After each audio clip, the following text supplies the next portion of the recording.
ఉంటుంది, వాళ్ళు హాయిగా ఉంటారు, ఫ్యామిలీ సుఖంగా ఉంటాయి.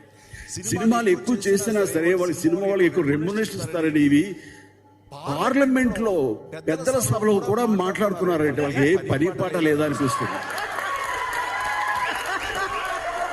సార్ సినిమాలు చేస్తున్నాం అంటే సార్ బిజినెస్ అవుతుంది కాబట్టి డబ్బులు ఇస్తున్నారు, కాబట్టి మళ్ళీ తీస్తున్నారు. సినిమా మీద సినిమా చేస్తామంటే డబ్బుల మీద డబ్బులు వస్తాయని కాదు సార్, మా వాళ్ళందరూ ఉపాధి లభిస్తుంది, వాళ్ళందరూ హాయిగా ఉంటారని చెప్పేసి.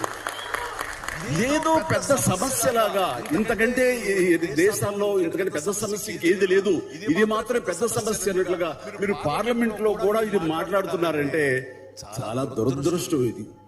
ప్లీజ్ సినిమాని దూరంగా ఉంచండి. సినిమా మా కష్టం మేమో పడతాము, మీరు గనక ఆదరిస్తే సంతోషం. సినిమా ఎన్హాన్స్ కోసం మీ ప్రయత్నాలు చేస్తే ఇంత ఖర్చు పెట్టి ఇన్ని కోటాను కోట్లు పెట్టి చేస్తున్నాం కాబట్టి దీన్ని